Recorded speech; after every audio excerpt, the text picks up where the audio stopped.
umuco mu iterambere. Murarikiye gukurikirana ikiganiro umuco mu iterambere kuri BTN TV, aho tugaruka kuri byinshi byaranze umuco wacu w'Abanyarwanda ndetse n'uyu munsi bikituranga dukwiriye gusigasira kugira ngo tugire rya terambere rirambye kandi rishingiye ku muco. Nta terambere ntaho twaba tugana, kandi nta n'iterambere ridashingiye ku muco ryaba rifite aho turituganisha. Mbararikiye rero gukurikirana iki kiganiro. Nkuko mumenyereye rero mu kiganiro umuco mu iterambere, muzi ko tugaruka ku ndangagaciro nyinshi dusanga mu muco wacu dukwiriye gusigasira kugira ngo twubake iterambere rirambye kandi rishingiye ku muco. Nge ndi Nyirabahire Marie Constantine.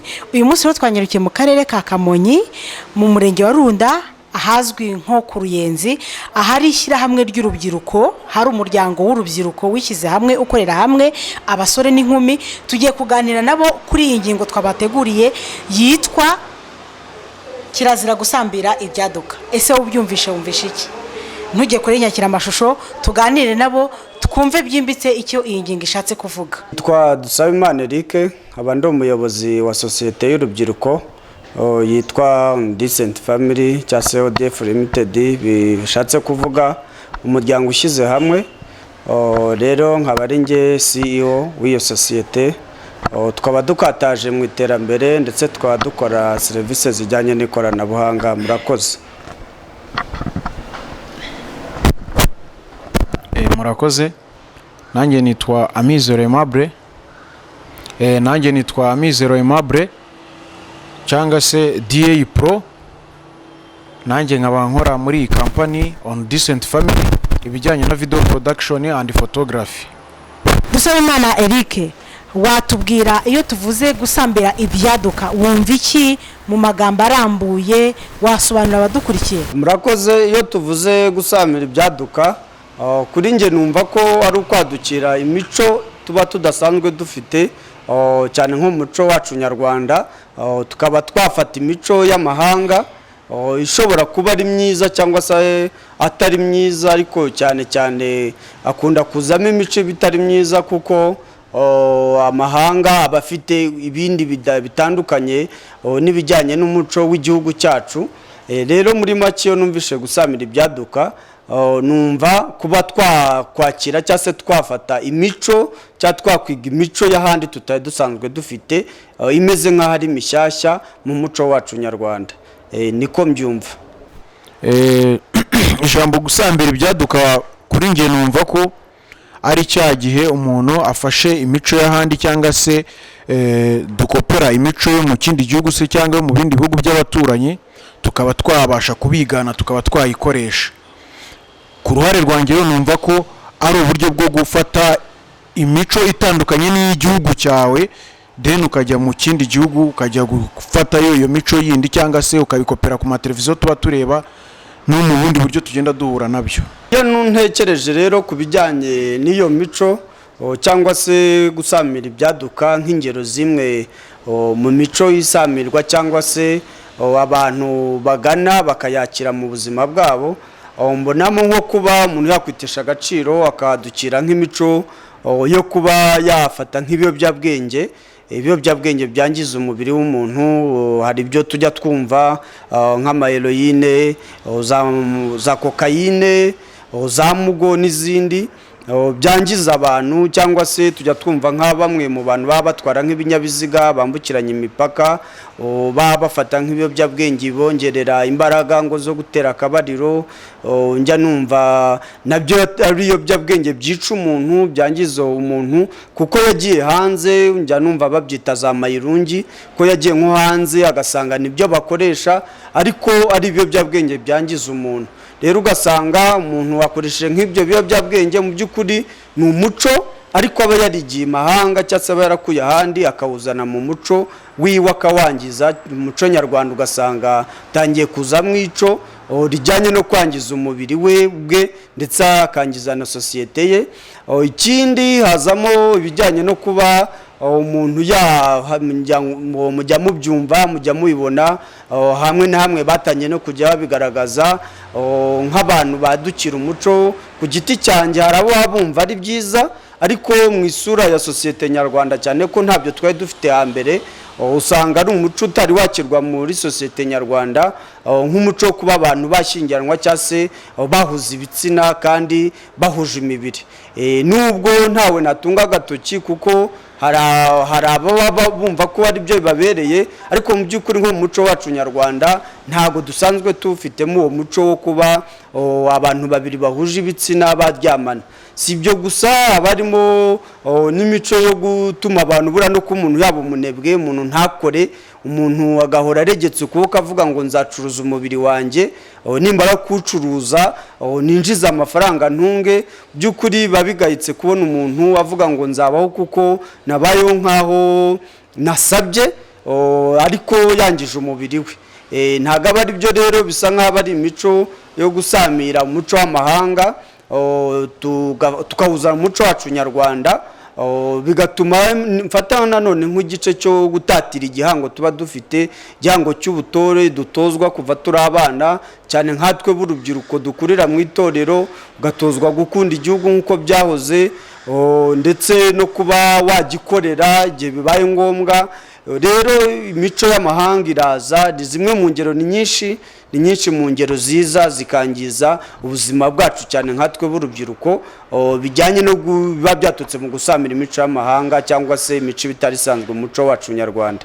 Rero izo ni zimwe mu ngero mbona, ndetse mbona ko zidacunzwe neza cyangwa zigenzurwe zakwangiza imigirire, imimerere yacu nk'urubyiruko, tugatangira kuba imburamukoro, cyangwa se ugasanga ntitubaye abantu b'iterambere, kandi mu mbero dufite za mbere ariko kuba twajya ku iterambere rirambye. Murakoze cyane. Ingero zo zirahari nyinshi cyane, nko mu bijyanye n'imivugire y'ururimi yo mpamya neza ko byinshi birimo bigenda bitakara. Turimo turagenda duta umuco cyane bitewe n'imvugo z'iki gihe zirimo zigenda zaduka, nyine ari byo by'ibyo tugenda dukura hanze.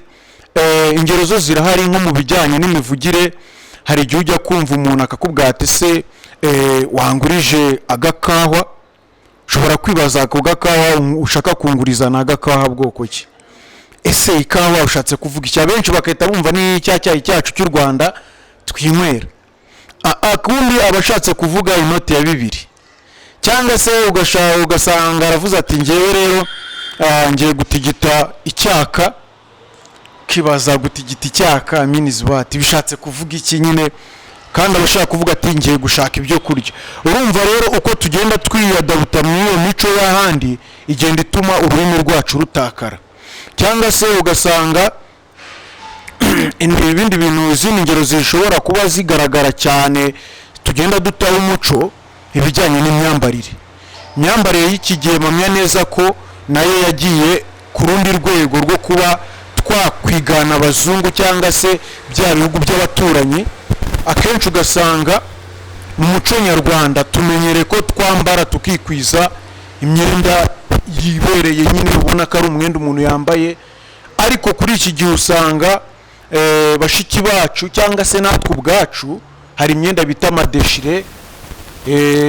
Ku bakobwa bakunze kwambara ubuntu bw'imenure, sinzi ukuntu batwita, ariko turatujimbo tuba tugeze amamini. Bakunze kwambara amajipo y'amamini, ugasanga nyine ni ibintu bitari byiza kuko ni ibintu by'ibyaduka byaje mu muco wacu tutari dusangamo. Urumva rero ni ibintu byinshi bigenda biza, mpamya neza ko tugenda tubikura ahantu henshi hagiye hatandukanye, simfe no mu mivugire cyangwa se no mu myambarire. Natwe ubwacu usanga hari abantu benshi bigenda byangiza bitewe n'uburyo ki tugenda tubyakiramo cyangwa se tugenda tubifatamo. Mwebwe ubwanyu iyo mubonye, kamfata urugero nkawe Amizero, izi nkumi mubona ziba zambaye utwo tumini zitambuka, mwewe mubonye ntimushyigikira, ntimuri abasore? Niyo mpamvu naje hano nk'urubyiruko kugira ngo tuganire. Ntimubikunda? Murabishyigikira cyangwa ntimubishyigikira? Bari abakobwa batambuka bambaye utwo tumini cyangwa se abahungu bambara amadeshire, ntabwo mubikunda mwebwe? Murakoze. Gusa icyo nabivugaho, burya umuntu akunda ikintu bitewe n'impamvu agikundiye. Ntabwo ari ko abantu bose bashobora guhita bareba ikintu bumve ngo baragikunze. Ukunda ikintu uzi ngo iki kintu gikunze muri ubu buryo kandi mfite n'impamvu yo kugikunda. Kuba nabona bashiki bacu batambuka bambaye izo menure cyangwa se ayo majipo y'utumini, njye ku giti cyanjye ndumva kuba nababona ndumva ntacyo byampinduraho, ndumva nta n'akamaro njye byaba bimfitiye, bitewe n'uko nzi neza ko nta nyungu ndi bubibonemo cyangwa se nta n'icyo ubwanjye ndi gutekereza nyine byamfasha. Gusa ntago navuga ngo ku bandi bimeze bite, ndi kwihera nk'uko mbajije ku giti cyanjye, njye numva ntacyo bimfasha, nta n'icyo biba bimariye kuri njyewe. Numva ko wenda igihe ikintu bigize icyo bimariye ni igihe mfite impamvu yo kuba nakwakira icyo kintu. Ku giti cyanjye rero numva kuba bakwambara amajipo y'imenure cyangwa se ayo majipo nyine ntabwo njye mvuga ko ameze neza, kuko mu muco nyarwanda ntabwo mbimenyereye, nta nubwo ari ibintu numva ko bihesha ishema igihugu cyacu cyangwa se n'abanyarwanda muri rusange. Mpereye wenda nko ku kijyanye n'abakobwa baba bambaye amajipo magufi cyangwa se mini cyangwa se amakabutura magufi abagaragaza ibibero, uruhande rumwe turabizi ko no mu muco nyarwanda hambere habagaho inshabure, abakobwa bambaraga inshabure zigarukiye hejuru y'amatako, ibibero byabo bikagaragara. Ntekereza ko ntibyari kubananiye kubasha gukora impu zigera ku birenge, ariko bazikoraga bagira ngo bagaragaze n'ubwo buranga bwabo, nk'uko tuzi ko bagiraga amasunzu. Ni nk'uko ku iki gihe tubona abakobwa n'ubundi bisukisha, buriya umukobwa we ni igice cyihariye mbona kigaragaza uburanga bwe, kuko tujya tubona nk'aya marushanwa ya ba Nyampinga Nyarwanda cyangwa se za Miss Rwanda, abakobwa n'ubundi muri bimwe bakora mu myiyereko bakora, bimwe mu byo bagaragaza, nubwo igice kinini ari umuco hanze tuba twarafashe, ariko ubona ko bagaragaza uburanga bwabo, ubwiza bwabo. Ese umukobwa mwiza ameze ate? Ahubwo biba bibi cyangwa se biba ikibazo iyo nyiri kubikora abikoze agamije kureshya, avuga ati ndeshye cyangwa se nicuruza umubiri wanjye, ngaragaza ubwiza bwanjye ariko ngamije kubwangiza, ngamije kugira ngo abahungu banjyane mu biyobyabwenge bambone ko nabasha kurarukika. Nibwo njye mbibona nko gusamira umuco ariko mu buryo bubi. Si byo gusa, yaba no mu mvugo, mu mivugire, wenda nko ku gice kijyanye n'abahanzi ho ubona ko babikoresha bo agira ngo acuruze abona amafaranga bimuteza imbere, ariko umwana ubikoresha muto akabikoresha we agira ngo yishimishe, nibwo biba ikibazo ko hari umuntu wumva nka ya ndirimbo y'igishegu akaba yayumva kumva nk'indirimbo wenda ivuga ngo ni saa moya wenda turamanuka hasi, ni urugero. Wakumva iyo ndirimbo mu by'ukuri ku kigeranyo cy'abantu bakuze bashobora kuyumva nta kibazo mu buryo bwo kuruhura ubwonko, ariko nk'abana bato, umwana muto uri mu rugo uri bwumve ya ndirimbo kandi amagambo akajyana n'amashusho yo kugaragaza ubwambure bw'umuntu, mu by'ukuri umwana urimo urayireba arararuka, bikaba byamuviramo gutangira gufata imico itari myiza yangiza ubuzima bwe. Ikindi mwabonye ko buriya mu gusamira umuco nyarwanda, bamwe mu banyeshuri basoje kwiga baciye amakayi batwika ibigo by'amashuri. Mu by'ukuri bira ntago ari ibintu byari bisanzwe biri mu muco nyarwanda, ahubwo kwa kureba iby'amahanga, kwa kureba uburyo cy'abantu bakunda kwitwa ngo ni abaraperi cyangwa se abantu bo hanze, bakunda kwitwara imyifatire yabo y'ubugenge. Sinzi uko inyito nabiha mu kinyarwanda, ariko ngira ngo murabisobanukiye ubugenge cyangwa se kumva umuntu we ari hejuru. Ntekereza ko iriya mico nka kuri abafashe amakayi barayatwika, uba wishe ubumenyi bwose wahawe, mu by'ukuri ubwonko bwawe ubu bwangije. Rero ni imico dufata ahandi itari myiza. Iriya mico numva yagakwiriye guhagarara ndetse burundu, ahubwo niba koko bigaragara ko umunyeshuri usoje kwiga agasoza ari n'imfura, akora ibikorwa by'ubutwari kandi akageza ku iterambere igihugu cye nawe ubwe. Rero bimwe muri byo tubikora nabi, ari byo nifuza ko byagahindutse. Mfashe nk'urugero nkatwe dukorera hano ku Ruyenzi, hano ku Ruyenzi urebye ni agace gatuwe, agace k'umujyi uri mu nkengero ya Kigali gatuwe, ariko usanga wenda nk'urugero nko ku byo dukora, ko kampani yacu ikora n'ibijyanye no gufata amashusho y'ubwiza, nko mu ngo z'abantu, abantu bakora ibirori bakavuga bati muzaze mudufotore. Mu by'ukuri tukaba twajya nko kubafotora mu ngo zabo bari bonyine, akifotoza uko ashaka, akavuga ati amafoto aja kuzabona amafoto nanjye nyingana gutya, akimakiya, akisiga, akaba mwiza bwa buranga bwe kugira ngo azabwereka abana bwe ati burya nkiri muto nasaga gutya. Mu by'ukuri nk'icyo gice ni umuco w'amahanga twakuye, bamwe bakura ku matelegrame n'imbuga nkoranyambaga bareba ko abandi bifotoza, ariko abikoreye mu rugo ndetse arifotoje, ya mafoto aranayabitse, urayamusoreye arayafashe ubwe arayabitse. By'ukuri mbona ntacyo bitwaye, ni byiza kuko wango kimwe kimuri mu mubiri we kugaragaza ubwiza bwe, ishusho ye ni byiza, aranabibonye azanabyereka abazamukomokaho. Ariko kwihandagaza ukajya mu muhanda ukambara mini cyangwa se umwenda muto cyane ugaragaza ubwambure bw'imbere, ukanywa inzoga, ukanywa ibiyobyabwenge, ugasinda, uri umwari w'umukobwa ukagenda mu muhanda ugwirirana, mbona ari umuco tuba dufashe w'ahandi utari mwiza. Cyangwa se n'umusore nawe ukabona umusore w'icyerekezo ufite ejo hazaza arimo aragenda adandabirana agwa ku maesikariye mu muhanda, bari kosa rikomeye. Rero uwo muco burya tujye twitandukanya, tuyikoresha heza, kwirinda ko twayikoresha habi. Mu by'ukuri rero icyo natangaho inama nk'urubyiruko, nk'abana, nk'ababyeyi bacu, nk'igihugu cyacu dukunda, mu mico twigira ahandi turebe imico myiza. Turabizi ko umuco urakura, umuco uraguka, turebe umuco nukura ariko wagukane n'ibyiza. Ibi bitubishyire ku ruhande kandi binongerwe no muri bimwe mu byigishwa mu bigo by'amashuri kugira ngo urubyiruko rwazaza ruzabe rwiza. Nicyo numva rero dufata ibyiza, ibi bitubireke.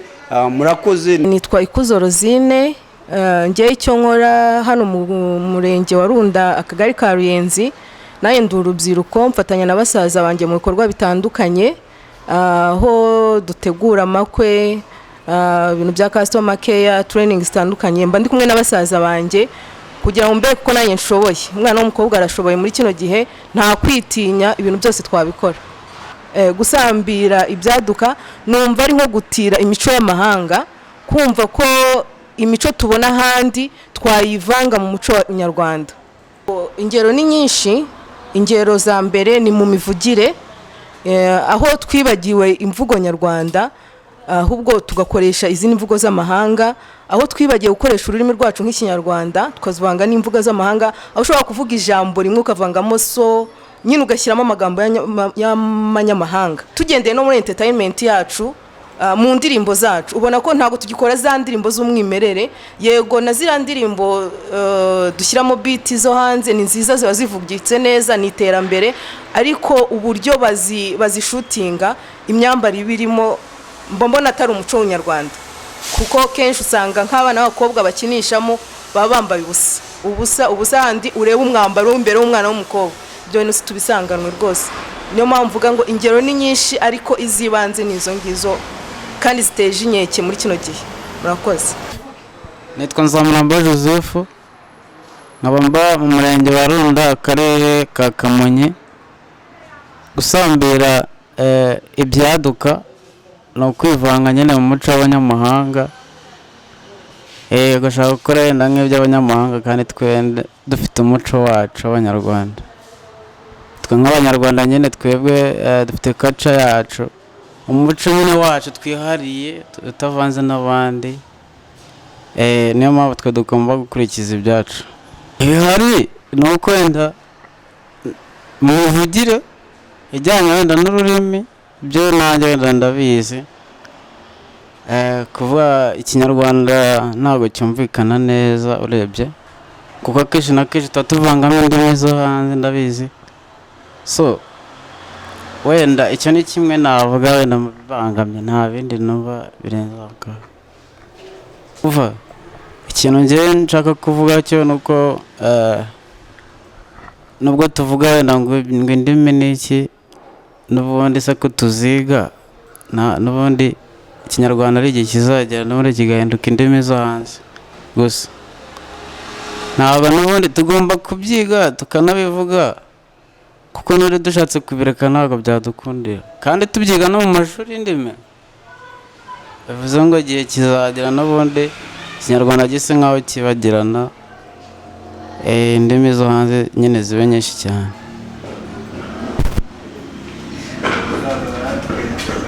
umusaza ati tugomba kubyiga n'ubundi ikinyarwanda kizahora kizima. None mushiki wacu urabyemera ko kizima koko nk'uko abivuze?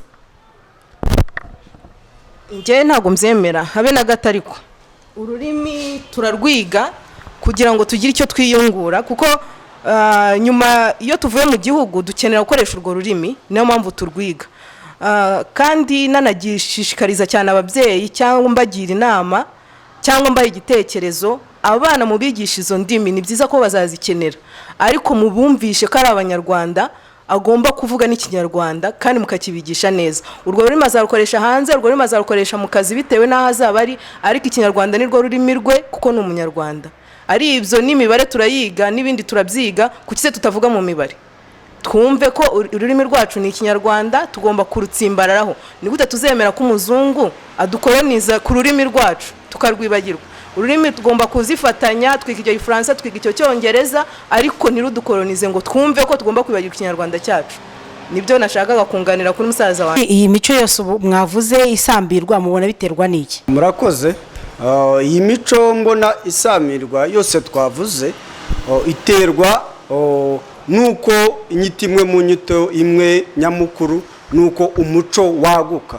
Umuco iyo waguka wadukira iby'amahanga ukanadukira udushya. Rero impamvu kuguzamirwa kubaho nuko habaho iterambere cyangwa se imihindagurikire. Twavuye mu mwaka w'ibihumbi 2000 tuva mu mwaka wo muri rimwe tugeze mu mwaka 2021. Bivuze ngo uko ibihe bihinduka, uko iterambere rihindukana n'udushya, rihindukana rizana n'ibintu bishyashya. Abantu tuba tunyotewe guhora duhanga ibishya, rimwe na rimwe nita ko ari n'ubuvumbuzi, kuko buriya ntago abantu baba baravutse bazi ko hambarwa deshire, ariko kuko haba harabayeho ubucakara, abantu bakambara iyo myenda icitse mibi kugira ngo babashe kubona ibyo bambara, ndetse abantu bakambara yamamini kugira ngo bagaragaze ubwiza bwabo, cyangwa se yicuruze agira ngo abone amaronko. Rero biba byajyanye n'iterambere. Ni ukuvuga ngo uko habaho imihindagurikire y'ibihe, ni nako umuco nawe ugenda uhindagurika, ukagenda wadukira ibishya, yaba iby'amahanga cyangwa se ibyo bihimbwe bundi bushyashya. Murakoze. Ni izihe ngaruka Amizero ubona ibi bintu mugenda mukoyora hirya no hino musakoma mukabizana mu muco wacu tutabisanganwa? Ingaruka zo zirahari nyinshi kandi zinakomeye. Ingaruka ya mbere mpamya neza ko ikomeye kuri zose cyane ayita ko ari generali ya zose, ni ingaruka yo kuba igihugu bwacyo cyatakaza umuco wacyo. Kuko burya bajya bavuga ngo agahugu katagira umuco karacika. Urumva nimba twebwe abanyarwanda twamaze guta umuco wacu, twafashe uw'andi mahanga cyangwa se uwo mahanga, urumva deja byarangiye kubaho icyo cya gihugu n'ikikiri u Rwanda, ahubwo cyabaye amahanga. Ntabwo tukiri kwiyumvamo bwa bunyarwanda bwacu, ahubwo twafashe ya mico y'ahandi. Iyo ni ingaruka ya mbere mbi kandi mbona ikomeye cyane, ndetse mu gihe kitari gito dukomeje kugenda dufata ino mico yo hanze. Ni ikintu kigaragara ko byazabamo ko ubwaki gihugu cyazatakaza ibintu byinshi bijyanye n'umuco. Kuko urumva nimba twamaze kugenda dufata iyo mico yo hanze, deja cya gihugu cyacu cy'u Rwanda tuzi twamaze gutakaza bwa bunyarwanda, ahubwo twabaye abanyamahanga. Ubwo rero indi ngaruka nshobora kubonamo nuko urebye usanga urubyiruko kw'iki gihe rurimo rugenda mu bijyanye n'imyigire cyangwa se ibijyanye n'amashuri. Uri kugenda ubona abanyeshuri bakagenda bakambara udupantaro tw'amacupa, twa dupantaro, ya mapantaro twari tumenyereye nka deshire bajyana mu myerekano, bajyana mu birori, batangiye kuyihindura inifomu, babikoze ku ma inifomu. Urumva icyo kigo ukimara kukibona abanyeshuri imyambarire bafite, batangiye guca amapantaro, batangiye kwambara twa tujipo tw'inenure tw'amamini bajyana mu makarabu runaka. Urumva ni ingaruka zikomeye cyane. Nimba byageze no mu mashuri, urumva deja naho ngaho ikibazo cyabayeho, ni ikibazo gikomeye cyane. Izindi ngaruka nshobora kubona, byangiza imitekerereze ya nyiri gukora icyo gikorwa. urumva nimba wamaze kubona ko nimba donc nkunda gukora nk'indirimbo ukabona wenda nk'umuhanzi runaka afashe amashusho ari kunywa nk'itabi, deja umwana uri kubireba w'urubyiruko rw'iki gihe rurimo rubireba akabona mu ndirimbo bari kunywa itabi nawe akumva ashaka kunywa rya tabi, adatekereje ko nyiri gukora indirimbo we ari gushaka kwamamara cyangwa se ari gushaka amafaranga arimo arakora, ako ni akazi ari gukora azanahemberwa. Deja umusanga ko niyo byo mu buzima busanzwe bwe na bya binaba kubikora mu ndirimbo gusa, mu buzima bwe usanga batanabikora.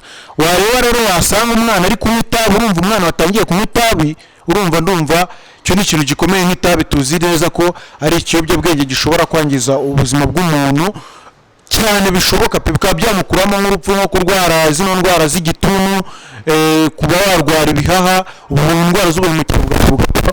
Urumva ni ibintu bimwe bigenda kurumva deja byamaze kuza no mu mubiri w'umuntu, twabibonyemo n'indwara. Urumva niba unywa itabi uri kwica bwa buzima bwawe kubera iki? Wabibonye mu ndirimbo y'Abanyamerika, wabibonye mu ndirimbo runaka, wabibonye mu masinematique runaka, urumva byanga byakunda ku buzima bw'umuntu. Urumva iyo ni ingaruka ikomeye, byangiza ubuzima bw'umuntu.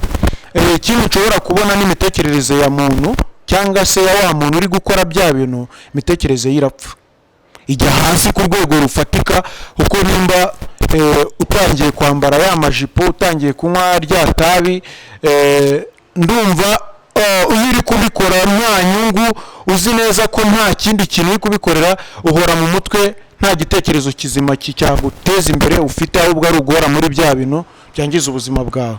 Umuntu agira urubyiruko nuko bagomba gutekereza icyabateza imbere kuruta bya bintu byabadindiza mu iterambere ryabo. Nawe mubyeyi itaha ugire n'umugoroba n'abana bawe, ubaganize bya bindi nawe bakuganirije, niho umwana azafungukira mu mutwe. Umwana aba afite amatsiko, se wakuze ute, umucira imigani nyine umusakuze, ugirane urugwiro n'abana. Nimba wiriwe mu kazi ntuzubabwire bonjour, babwire bonjour ni byiza, ariko ejo uzazubabwire ati mwiriwe. Umwana ntahure yumva ko ururimi ni Igifaransa cyangwa ururimi ni Icyongereza. Inama nagira abana ni ukumva ibyo ababyeyi babo babatoza, ndetse no gukurira mu itorero mu ndangagaciro nyarwanda. Inama nagira urubyiruko ni uko nk'abarangije amashuri bitabira ingando bakigiramo umuco, ndetse n'andi mahuriro abigisha kuba bagira umuco nyarwanda w'ubutore. Inama nagira abakuze, ababyeyi, ni ukuzuza no gukomeza ndangagaciro y'ubunyarwanda, y'ubutore, kugira ikinyabupfura, ndetse izo ndangagaciro z'ibyiza bafite bakazigisha abana babo, natwe barumuna babo. Niko mbyumva rero, tubikoze nta kabuza igihugu cyacu cyaba kigana heza. Ngira ngo mwabyiyumviye uko urubyiruko rutuganirije ku bijyanye n'iyi kirazira yo gusambira ibyaduka. Iyi ngingo twateguye ishamikiye kuri za kirazira dusanga zishamikiye ku ndangagaciro yo gukunda igihugu. Umunyarwanda ukunda igihugu, urubyiruko rukunda igihugu, ntabwo rukwiriye gusabira ibyaduka cyangwa se gusambira ibyaduka.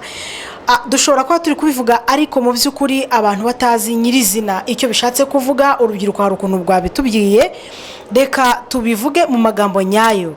Iki ni igitabo nyobozi gikumiyemo indangagaciro dusanga mu muco wacu w'u Rwanda. Uwagikenera yakibariza mu nteko y'umuco. Rero harimo byinshi cyane by'ubukungu dukwiriye kumenya kugira ngo duharanire izi ndangagaciro zacu dusanga mu muco wacu wa Kinyarwanda. Niho harimo rero iyi ndangagaciro remezo yo gukunda igihugu ifite za kirazira zitandukanye. Twabahitemo rero iyo kwirinda kirazira gusambira ibyaduka. Bivuze iki? Gusambira ibyaduka bivuga iki? Gusambira ibyaduka cyangwa se ibyaduka ni ugusamira hejuru no gukoyora imico y'ahandi, nta gushungura, kwigana buhumyi imico n'imyitwarire by'ahandi, nko mu myambarire, imivugire, imihimbire ndetse n'imibyinire. Urubyiruko ni mwebwe u Rwanda rw'ejo ndetse n'urw'uyu munsi. Ababyeyi tugira imbaraga nk'uko babivuze, tugira uko twigisha urubyiruko rwacu. Uburezi hagira icyo dukora, urubyiruko birabareba, abarezi birabareba, ababyeyi biratureba, igihugu muri rusange biratureba. Dukwiriye gukunda igihugu koko, tukirinda gusambira ibi byaduka, tugaharanira ahubwo gukurura ibyiza kuko umuco uraguka. Ariko mbibutse ko agahugu katagira umuco gacika. Naho ubutaha mu kiganiro gikurikira, ngende Nyirabahire Marie Constantine.